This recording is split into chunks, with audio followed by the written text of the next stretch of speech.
창세기 7장 17절부터 24절까지의 말씀입니다. 그 자리에 앉아서 교독하도록 하겠습니다.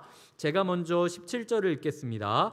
홍수가 땅에 40일 동안 계속된지라 물이 많아져 방주가 땅에서 떠올랐고 물이 더 많아져 땅에 넘침에 방주가 물 위에 떠다녔으며 물이 땅에 더욱 넘침에 천하의 높은 산이 다 잠겼더니 물이 불어서 15규빗이나 오르니 산들이 잠긴지라. 땅 위에 움직이는 생물이 다 죽었으니 곧 새와 가축과 들짐승과 땅에 기는 모든 것과 모든 사람이라. 육지에 있어 그 코에 생명의 기운의 숨이 있는 것은 다 죽었더라. 지면의 모든 생물을 쓸어버리시니 곧 사람과 가축과 기는 것과 공중의 새까지라. 이들은 땅에서 쓸어버림을 당하였으되 오직 노아와 그와 함께 방주에 있던 자들만 남았더라. 물이 150일을 땅에 넘쳤더라. 아멘. 네, 성경 교독하는데 저만 손해본 느낌이에요. 저만 되게 긴 거 읽고 네, 힘이 드네요. 이럴 바에는 그냥 일어나서 하더라고 해서 네, 그럴 걸 후회가 됩니다. 네. 네, 오늘 본문을 보시면요, 네, 홍수가 시작되고 있습니다. 그리고 방주가 떠올랐다라고 표현되고 있죠. 우리의 인생이 이렇게 붕 떠오르듯 상승곡선을 탈 때가 있습니다.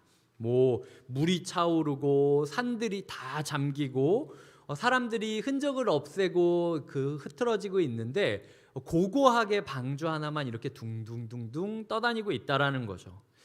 우리가 객관적으로 봤을 때 노아 인생의 가장 정점에 선 순간입니다. 사명을 다 이뤘고 120년 동안이나 수고했던 그 일을 드디어 이룬 그 순간, 그리고 세상 모두가 무시했는데 지금 그 세상 모두 정점에 서서 누구보다도 하늘과 가까운 삶을 살아가고 있는 순간인 거죠. 그러니까 사람들 입장에서 봤을 땐 가장 높은 곳에 있는 거고, 하나님 입장으로 봤을 때는 가장 가까운 곳에 있는 상황이 지금 노아가 처한 상황이라는 겁니다. 자, 근데 이 본문을 보시면요, 3인칭 관찰자 시점으로 본문이 기록되어 있습니다. 근데 그걸 1인칭 본인 시점으로 한번 돌려서 우리가 만약 노아의 방주에 있었다면 이 상황을 어떻게 느꼈을지를 떠올려 보게 한번 해봅시다. 자, 보시면은 제가 생각했을 때 이 타이밍의 노아라면요, 흔히 영화를 보면 그런 거 있잖아요. 고고한 탑 아니면은 배 꼭대기 위에서 사람들이 막 비명을 지르고 막 죽어가는 것을 마주하면서 아주 그냥 왕의 의자처럼 엄청나게 한 명이 앉기에는 너무 큰 의자에 딱 앉아서 다리를 꼬고, 그리고 술은 꼭 그럴 때 한 잔을 이렇게 하죠. 그래서 이렇게 술 한 잔을 착 마시면서 네, 그 아래를 내려다보는 거죠. 그래서 니네 내 말 안 듣더니 꼴 좋다, 이렇게 쓰는 숨을 보면서 아주 그냥 무시하는 눈길로 아래를 내려다보는 그런 모습, 그게 우리가 생각하는 절대자, 고고한 곳에 있는 사람의 모습이죠. 무협지나 이런 걸로 치자면 천상천하 유아 독존, 이런 말로 표현할 수도 있을 거예요. 근데 실제 지금 노아의 삶은 전혀 그거랑은 거리가 멉니다. 사방이 막힌 배 속에서 둥둥 떠다니는데 창문은 없어요. 그러니까 이게 어느 방향으로 어떻게 흘러가는지 모르죠. 한 주 동안 제가 그래서 계속 잠수함 그 안에서 근무하는 사람들의 인터뷰 내용을 계속 들으면서 노아가 이 당시 어떤 마음이었을지를 계속 상상을 해보면서 한 주를 보냈습니다. 이 언제 떠오를지 모르는 이 배, 잠수함이라 하면은 어느 정도 예측이라도 할 수 있지, 하나님이 비를 막 때려 부으니까 언제 회복될지도 모르고 옆에 창문이 없으니까 상황이 어떤지도 모르는 거예요. 물론 이거는 하나님의 보호하심이었습니다. 만약 방주 옆에 창문이 있는데 사람들 시체가 둥둥 떠다니는 것을 보면은 그 충격이 노아에게 건강하지 않았을 거예요. 그러니까 하나님께서 의도적으로 노아를 자극적인 것으로부터 보호한 거기는 하죠. 그래도 노아의 마음 가운데는 고고함이 아니라 아주 그냥 갑갑하고 흔들린다는 거예요. 뱃멀미가 너무 나고 그리고 천정의 작은 틈새, 빛과 숨통이 조그맣게 열릴 그 틈새로 조조하게 이렇게 주변을 보는 거죠. 비가 어디까지 왔나? 산 허리가 보였는데 이제는 산 꼭대기가 보이고 이제는 하늘밖에 안 보이는 거 보이니까 산 정상으로 왔나 보다. 이런 마음을 가지고 있는 게 지금 노아가 가지고 있었던 삶이라는 겁니다. 케네스 매튜스라는 학자는 이 구절을 연구한 내용이 있는데요. 이게 길기 때문에 다 소개하지는 못하고 제가 짧게 제식으로 요약을 드리자면 이 17절부터 20절까지 47개 단어로 되어 있다고 합니다. 히브리어 단어가. 그중에 13번이나 점점 차오르는 물에 대한 두려움을 표현하고 있다라고 그 학자는 표현해요. 그래서 물이라는 단어도 원어로 5번 등장했고 증가했다라는 단어가 2번, 차올랐다라는 단어가 3번, 크게라는 단어가 3번, 뭐 이런 식으로 47개 단어 중에서 13개나 그런 두려움을 표현하는 단어로 썼다라고 이야기를 한다는 거죠. 다시 한번 말씀드리지만 노아 인생에서 가장 정점을 찍었을 때가 우리의 예상과는 전혀 다른 모습이었다라는 거예요. 우리가 생각하는 정점에 오른 삶, 신앙생활의 도 같은 사람은 어떻게 살아갈까라고 생각하면 주변에서 뭐 찔러대든 어떻게 되든 그냥 아주 그냥 뭐 찌르십시오, 뭐 예수님처럼 막 이렇게 얘기하는 것처럼 보이면서 모든 걸 다 초탈한 모습을 보일 것 같은, 마치 신선의 모습 같은 걸 우리가 그리지만 실제로는 진짜 처절하게 배멀미를 하면서 흔들리고 갑갑해하는 한 인간이 신앙인의 절정의 모습을 그리고 있다라는 것이 노아를 통해서 우리가 볼 수 있는 교훈이라는 겁니다. 근데 창세기를 보면은요, 이게 노아에게만 있었던 일이 아니에요. 노아의 홍수가 제2의 천지 창조라고 부르거든요. 그러면은 천지 창조 때 노아 같은 이가 누가 있었는지를 살펴보도록 하겠습니다. 창세기 1장 1절부터 2절까지를 띄워드릴 테니까 한번 읽어주셨으면 좋겠습니다. 시작. 태초에 하나님이 천지를 창조하시니라. 땅이 혼돈하고 공허하며 흑암이 깊음 위에 있고 하나님의 영은 수면 위에 운행하시니라. 하나님의 영은 수면 위에 둥둥 떠다니면서 움직이고 있었다. 무브, 운행하고 있었다라는 것이 천지창조의 첫 번째 이미지를 그리고 있는 거죠. 즉 노아의 홍수가 끝나며 새로운 창조가 시작되었듯이 성령님이 수면 위에서 둥둥 떠다니는 모습을 통하여 인류의 첫 번째 창조가 시작되었다라고 성경은 명확하게 밝히고 있는 겁니다. 자, 그런데 그 성령님이 지금 누구 알아주는 사람이 있습니까? 아무도 알아주지 않고 있어요. 이 지구상에 그 어떤 피조물도 생기지 않은 상황입니다. 성령님이 근데 어디에 있었다라고 이야기하냐면 혼돈과 공허와 깊은 흑암 가운데 있었다라고 이야기를 하는 거죠.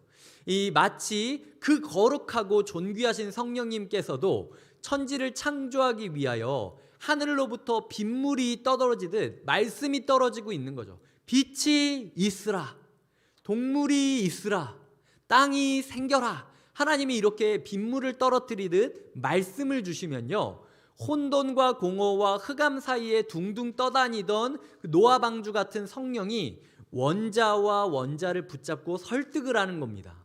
하나님이 말씀을 주셔서 너와 네가 방주를 이루듯 하나의 공동체를 만들면 전혀 새로운 물질이 될 건데 그걸 하나님은 빛이라고 부르더라고. 너희는 상상도 못하겠지만 너희가 떼어낼 수 없을 정도로 연합함으로 말미암아 놀라운 일이 있을 거니까 이제 좀 용기를 내보자. 한번 해보는 거야. 너희의 정체성을 포기하고 함께함을 너희의 정체성으로 삼자 라고 설득하면서 방주를 만들어 갔던 게 성령님이 천지창조 때 하셨던 사역이다 라고 이야기를 하는 거죠. 그것이 창세기 1장이 그리고 있는 천지창조의 모습이었다라는 겁니다. 자, 그러면은 성령님께서도 역사 가운데 첫 번째 등장하시고 가장 놀랍고 강권적인 일을 행하시는 그때에 혼돈과 공허와 어두움 가운데 있었다라고 한다면, 자, 그러면 예수님은 어떤지 한번 살펴보도록 하겠습니다. 이제 성탄을 우리가 기다리고 있죠. 성탄을 맞이하여 예수님이 어떤 상황이었을지 생각을 좀 더듬어 볼게요. 하늘에서 구원자가 내려옵니다. 기다리고 기다리던 구원자였어요. 근데 왕궁에서 태어난 것도 아니고 모든 군대가 사열을 해가지고 나팔을 불면서 맞이했던 것도 아니었습니다. 지금 왕과 권세자들은 이제 그 사람이 태어난다라는 이야기를 동방에서부터 온, 동쪽에서부터 온 박사들로부터 들었기 때문에 정적을 제거하기 위해서 이제 다 죽여야겠다. 아주 그냥 흑심을 마음에 품고 죽일 각오를 하고 기다리고 있는 겁니다. 이제 곧 다가와라. 내가 진짜 죽이고 만다. 라는 생각을 하고 있고, 그 부모인 요셉과 마리아는 인구조사라는, 임신했는데 정부가 부른다고 먼 고향 베들레헴까지 힘든 몸을 이끌고 걸어와야 했던 거예요. 그러니까 부모로서 아무런 자격, 아무런 능력도 발휘하지 못하고 그저 정부에게 멱살이 끌려가지고 오라면 오라고, 이때 진짜 출산 임박해서 아이가 위태로울 수도 있는데, 이 긴 여행이, 그럼에도 불구하고 어쩔 수 없이 끌려다니는 연약한 모습을 또 그리고 있다라는 거죠.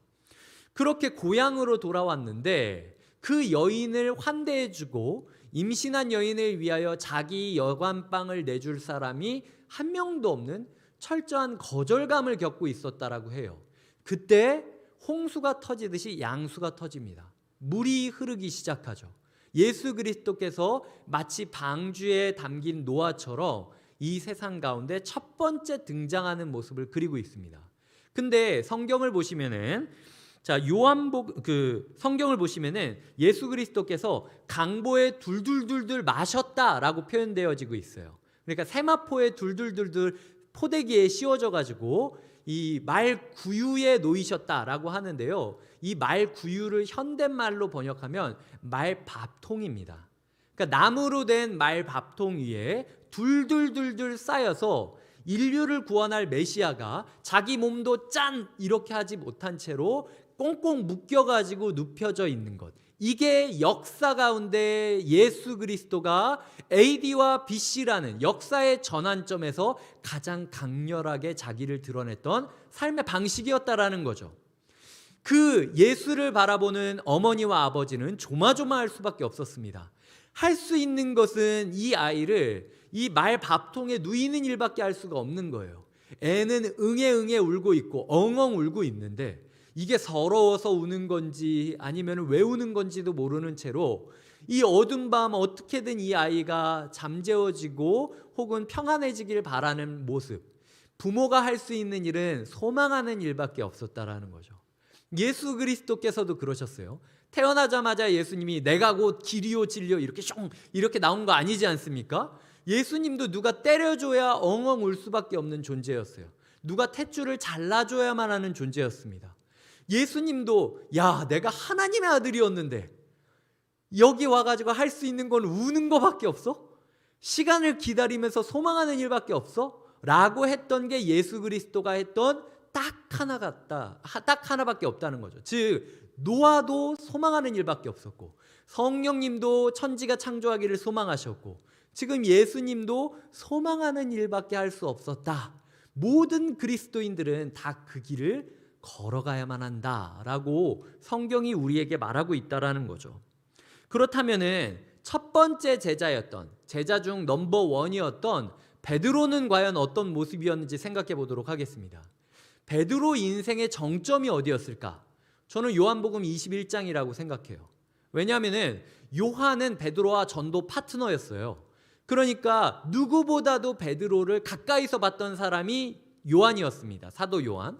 근데 그 요한이 마지막에 복음서를 쓰면서 누구도 기록하지 않았던 이야기를 쓰고 있는 거죠.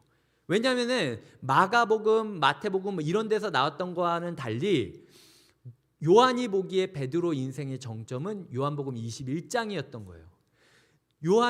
베드로가 예수 그리스도를 부인한 후에 예수 그리스도께서 제자들에게 오셨습니다.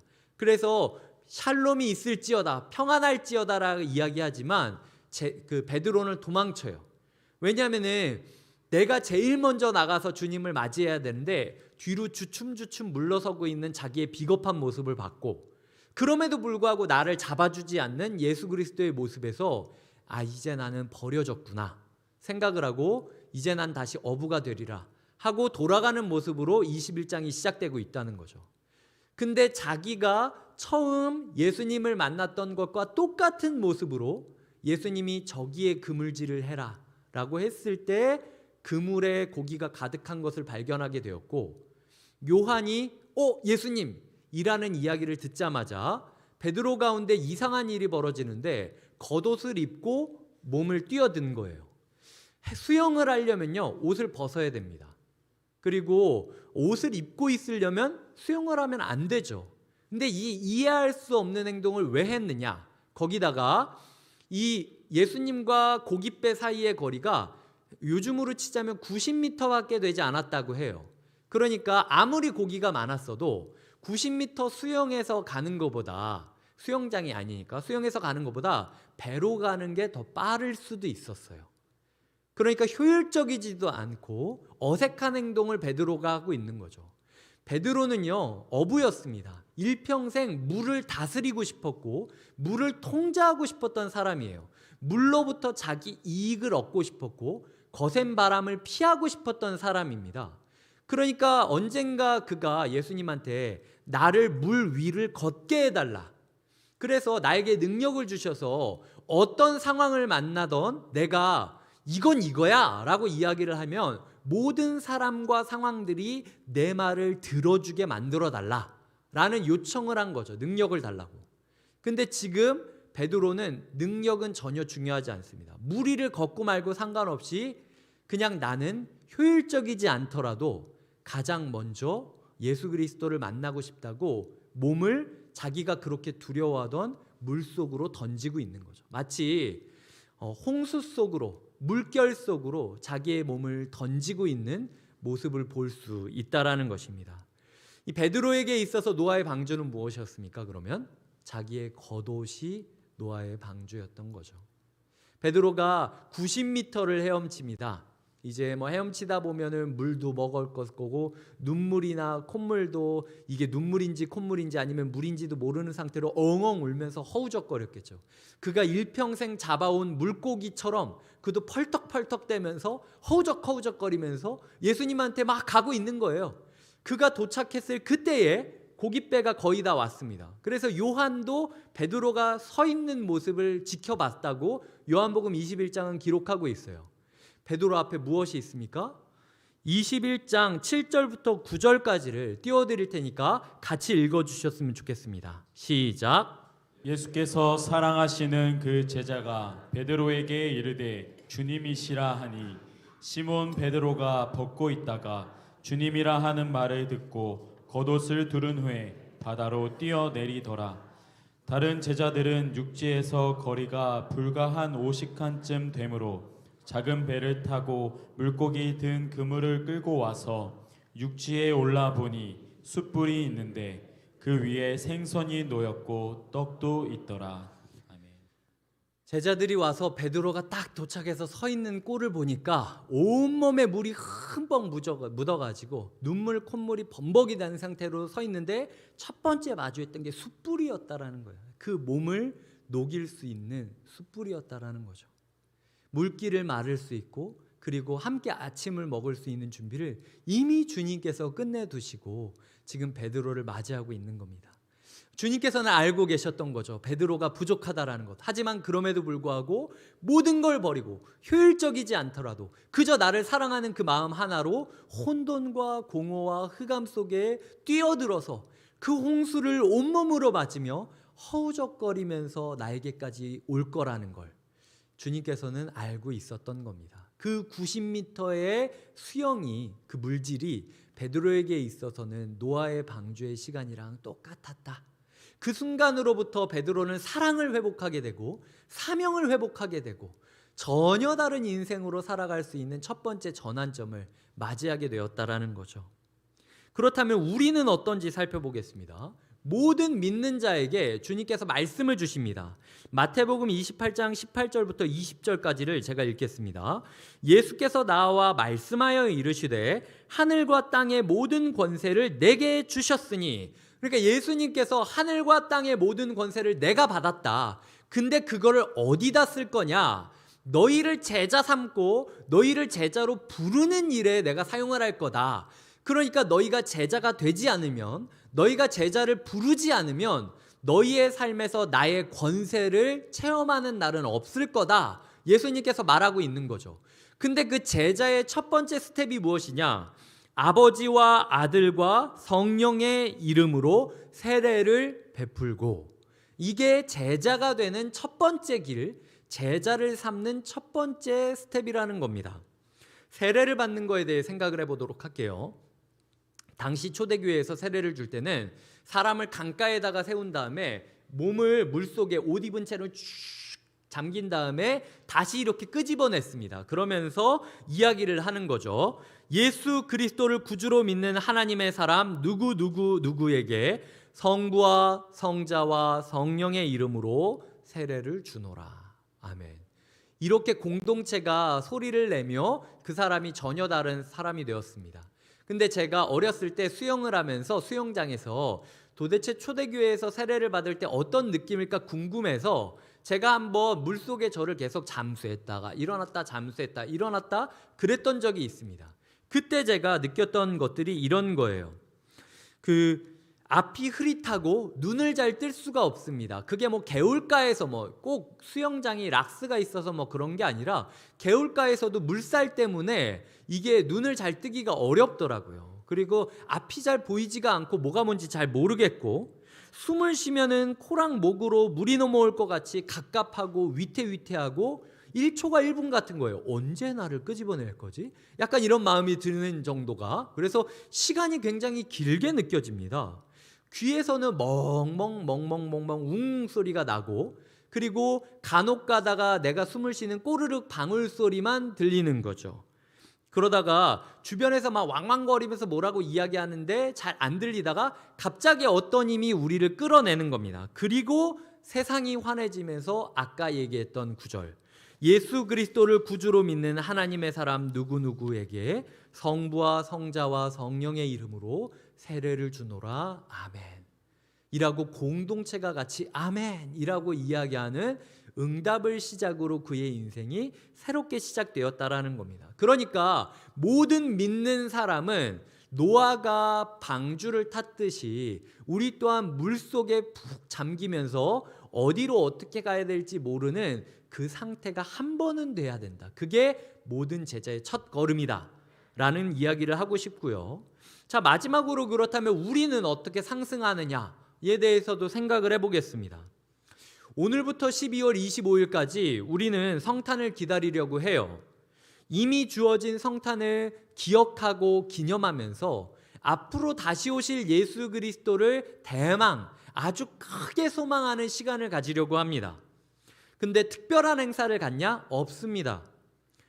우리의 상승이 깔끔한 이벤트나 아니면 거국적으로 하는 어떤 무브먼트나 이런 걸로 움직이는 것이 아니라 그저 잠잠히 우리의 일상의 혼돈과 공허와 어둠 속에서도 뱃멀미가 날 정도로 흔들리는 그 과정 속에서도 갑갑함 속에 말씀이 제대로 들리지 않고 앞이 보이지 않는 중에서도 하늘을 향해 눈을 들고 흔들리는 일상을 견디며 소망하는 것, 그것이 우리가 가져야 되는 삶의 태도라는 거죠.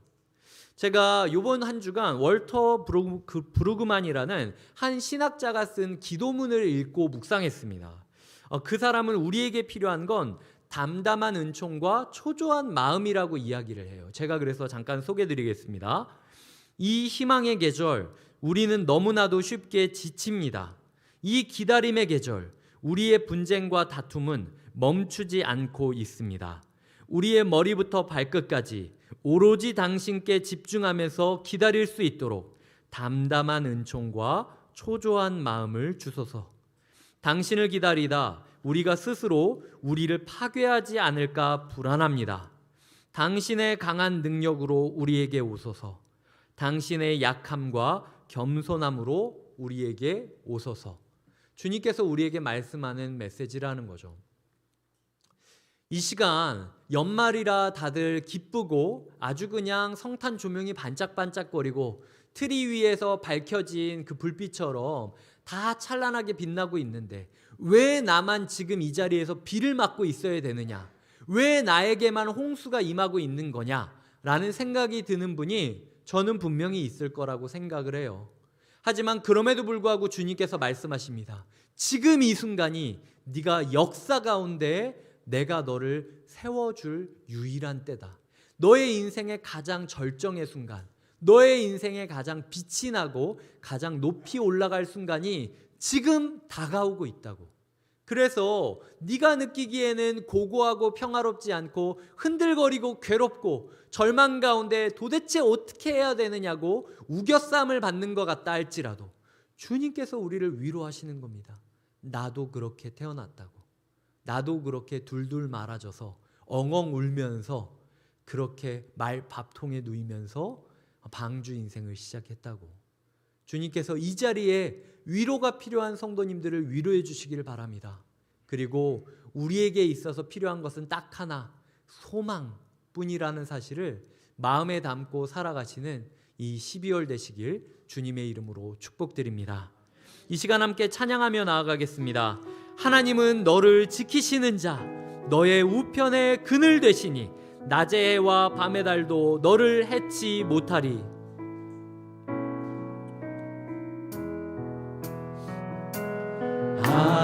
하나님은 너를 지키시는 자, 너의 우편에 그늘 되시니 낮의 해와 밤의 달도 너를 해치 못하리. 하나님은 너를 지키시는 자, 하나님은 너를 지키시는 자, 너의 환난을 면케하시니 그가 너를 지키시리라. 너의 출입을 지키시리라. 눈을 들어 산을 보아라. 너의 도움 어디서 오나. 천지 지으신 너를 만드신 여호와. 다 같이 일어나서 찬양하겠습니다. 하나님은 나를 지키시는 자, 하나님은 나를 지키시는 자, 나의 우편에 그늘 되시니 낮의 해와 밤의 달도 나를 해치 못하리. 나를 해치 못하리. 가슴에 손을 얹고 찬양하겠습니다. 하나님은 하나님은 나를 지키시는 나의 환난을 면케하시니 그가 나를 지키시리라. 나의 출입을 지키시리라. 나의 출입을 지키시리라. 눈을 들어 산을 보아. 나의 도움 어디서 오나. 나의 도움 어디서 오나. 천지 지으신 나를 만드신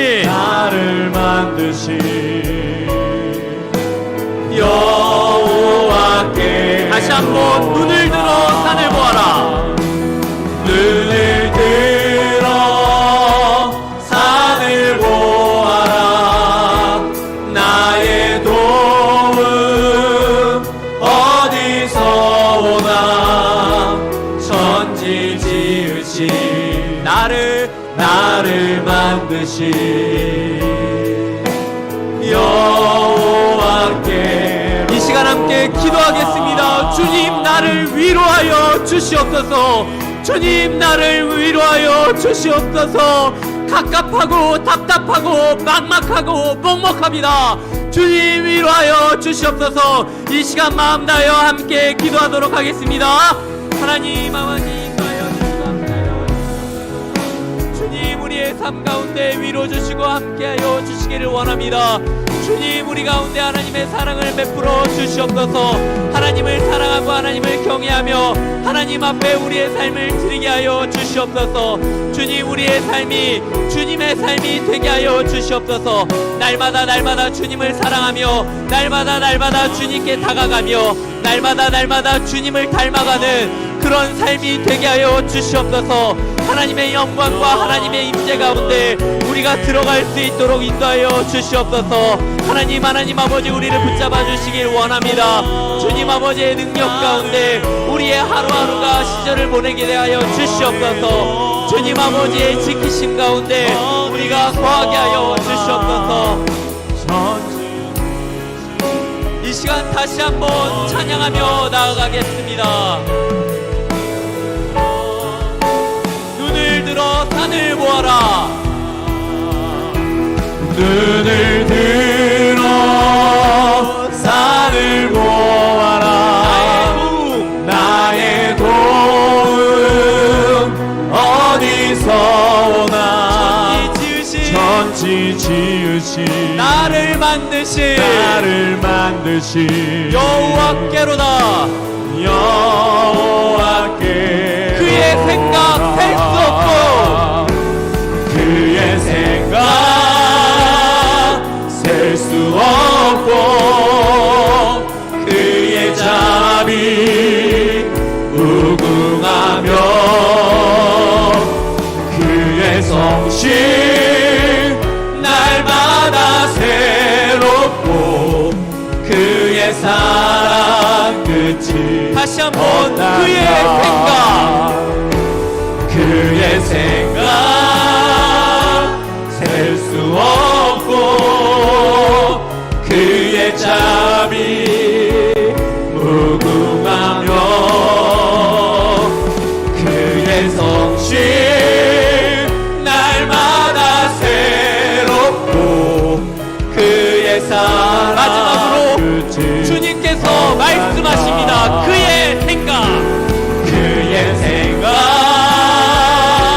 셀 수 없고 그의 자비 무궁하며 그의 성실 날마다 새롭고 그의 사랑 끝이 없단다. 기도하시겠습니다. 하나님께서 우리를 만드신 분임을 신뢰합니다. 하나님께서 우리를 가장 깊이 알고 계시고 우리를 지키시는 분임을, 절대로 포기하지 않는 분이심을 우리가 끝까지 붙잡으며 살아가겠습니다. 왜 나만 이렇게 비 맞아야 되냐고, 왜 나만 이렇게 힘들어야 되냐고, 내 주변에는 다 행복한 것 같은데 나는 고작 그 평범함조차 누리지 못하냐라고 기도할 때가 있습니다. 주님, 몸을 굽히고 눈물을 흘리며 내 눈으로 홍수를 만들고 내 몸을 웅크려 방주를 만들며 그렇게 하루하루를 살아가는 성도님이 있습니다. 하나님, 위로하여 주시옵소서. 하나님, 회복시켜 주시옵소서. 하나님, 그의 삶 가운데 임하여 주시옵소서. 주님께서 반드시 노아의 방주가 끝이 났듯 하나님, 위로가 필요한 모든 성도님들에게 은총 주시고 위로 주시고 회복시켜 주실 것을 신뢰하며 예수님의 이름으로 기도드립니다. 아멘. 이 시간 자리에 앉아 주시겠습니다. 이제 이 마음을 가지고 새롭게 결단하는 성도님들을 축복하는 학습 세례 입교식을 갖도록 하겠습니다. 오늘은 3분의 학습 성도님이 계시고요, 6분의 세례받는 성도님이 계십니다. 먼저 학습 서약을 하도록 하겠습니다. 제가 호명할 때 자리에서 예라고 말하시며 일어나 주시길 부탁드립니다. 김선민 성도님, 네, 문영애 성도님, 네, 서일환 성도님, 네, 오른손을 두시고 제 질문에 답해 주시기 바랍니다. 천지 만물을 창조하시고 홀로 주장하시는 하나님을 마음 다해 믿으십니까? 예수님이 우리 죄를 대속하신 유일한 구주이심을 믿으십니까? 하나님 말씀인 성경을 힘써 배우며 그대로 지키기를 힘쓰시겠습니까? 주의를 거룩히 지키고 다락방에 참여하며 힘써 기도하기로 작정하십니까? 네, 감사합니다. 제가 선포할 때 아멘으로 모든 성도님들이 화답해 주시기 바랍니다.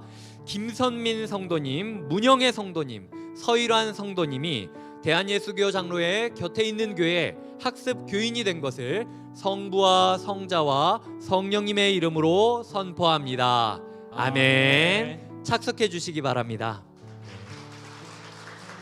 네. 이제 세례자분들을 소개할 때 일어나 주시기 바랍니다. 김보김 성도님, 네. 김정숙 성도님, 박영수 성도님, 안희구 성도님, 이선규 성도님, 이인식 성도님. 네. 오른손을 들고 제 질문에 예라고 답해 주시기 바랍니다. 자신이 하나님 앞에 마땅히 진노받아야 하는 죄인이며 하나님 크신 사랑으로 구원 얻는 것밖에 소망이 없는 자임을 믿으십니까? 네. 주 예수 그리스도가 하나님의 아들 되심과 죄인의 구주 되시는 줄을 믿으며 복음에 말한 바와 같이 구원은 오직 예수님 뿐이신 줄 알고 받고 그만 의지하시겠습니까? 지금 성령의 은혜만 의지하고 그리스도를 쫓는 자 되어 그대로 힘써 행하며 모든 죄를 버리고 그의 가르침과 모범을 따라 살기로 작정하며 서약하십니까? 이 교회의 관할과 치리에 복종하고 그 청결과 화평함을 이루도록 힘쓰기로 서약하십니까? 감사합니다. 손을 내려주시고 네, 앞으로 나와주시기 바랍니다.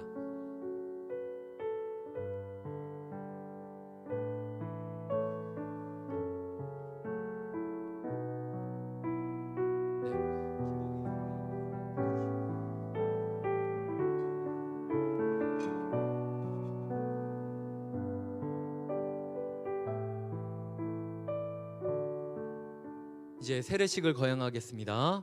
예수 그리스도를 구주로 믿는 하나님의 사람 김보김 성도님에게 성부와 성자와 성령의 이름으로 세례를 주노라. 아멘. 네, 일어나 주시기 바랍니다. 네.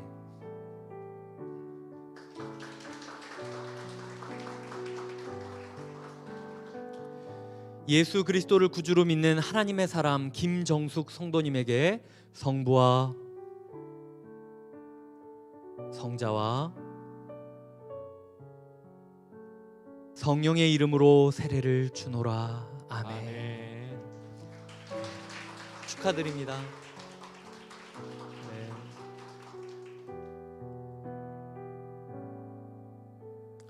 예수 그리스도를 구주로 믿는 하나님의 사람 박영수 성도님에게 성부와 성자와 성령님의 이름으로 세례를 주노라. 아멘.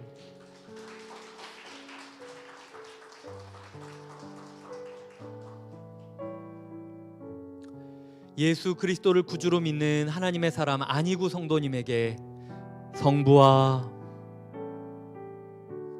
성자와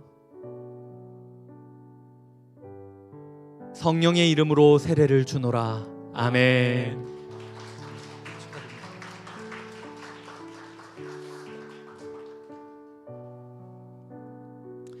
예수 그리스도를 구주로 믿는 하나님의 사람 이선규 성도님에게 성부와 성자와 성령의 이름으로 세례를 주노라. 아멘.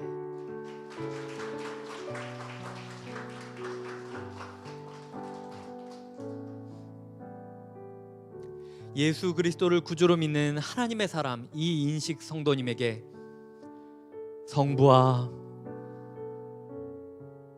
성자와 성령의 이름으로 세례를 주노라. 아멘.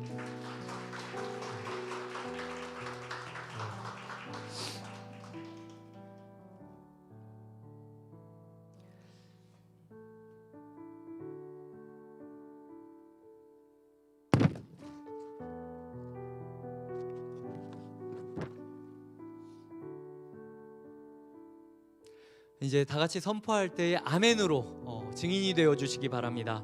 김복임 성도님을 포함해 6분의 성도님을 대한예수교 장로의 곁에 있는 교회에 세례교인이 된 것을 성부와 성자와 성령의 이름으로 선포합니다. 아멘. 학습 세례 받는 분들은 다 앞으로 나와 주시기 바랍니다. 네. 다 앞쪽으로 나와서 줄을 서 주시기 바랍니다. 네.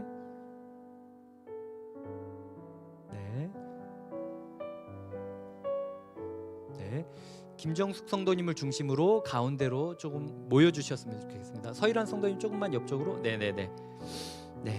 하나님께서 교회를 주시고 세례를 베풀어 주시며 이제부터는 다르게 살 수 있다라고 소망을 주셨습니다. 곁에 있는 교회 모든 성도님은 생명의 증인이 되셨으니 그저 이 순간을 넘길 게 아니라 이제 이분들이 그렇게 살아갈 수 있도록 도와주셔야 되고 그렇게 살아가기를 함께 꿈꾸며 소망해 주시기 바랍니다. 박수로 다시 한번 환영하며 축복하겠습니다. 다 같이 당신은 사랑받기 위해 태어난 사람 손을 뻗어 축복하도록 하겠습니다. 예, 축하하실 분들은 앞으로 나와 주셔서 축하해 주시기 바랍니다. 당신은 사랑받기 위해 태어난 사람. 당신의 삶 속에서 그 사랑받고 있지요.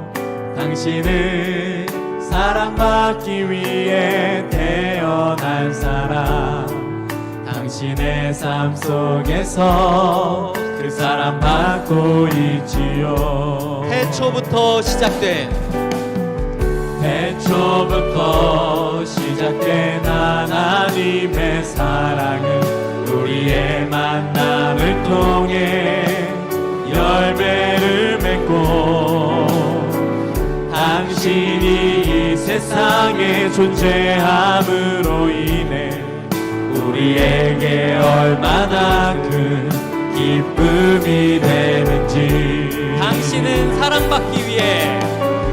당신은 사랑받기 위해 태어난 사람. 지금도 그 사랑 받고 있지요. 당신은 사랑받기 위해 태어난 사람. 지금도 그 사랑. 후렴만 다시 한번 찬양하겠습니다. 당신은 사랑받기 위해 당신은 사랑받기 위해 태어난 사람. 지금도 그 사랑 받고 있지요. 당신은 사랑받기 위해 태어난 사람. 지금도 그 사랑 받고 있지요. 네, 그 자리에 서 계셔 주시기 바랍니다. 제가 기도하겠습니다. 하나님, 인생의 홍수가 시작됩니다. 물이 떨어지고 우리의 인생 가운데 새로운 전환점이 시작됩니다. 주님, 우리를 떠오르게 하여 주시옵소서. 하나님, 우리가 그 누구보다도 하늘 가까이에서 주님 품에 안겨 주님과 동행하게 하여 주시옵소서. 하나님, 오늘 학습 세례 받으신 모든 성도님들 주님 안에서 첫걸음을 딛고 있습니다. 제자가 되는 여정의 첫걸음에 들어섰음을 축복하며 하나님, 함께 이 길을 걷는 동행자가 되게 하여 주시옵소서. 이 모든 것을 이루실 예수 그리스도의 이름으로 기도드리며 우리 주 예수 그리스도의 은혜와 하나님의 사랑과 성령님의 교통하심이 갑갑하고 흔들리는 일상 속에서도 여전히 소망하고 결단하는 주님의 사람들과 곁에 있는 교회에게 지금부터 영원토록 함께 해주시기를 간절히 축원하옵나이다. 아멘.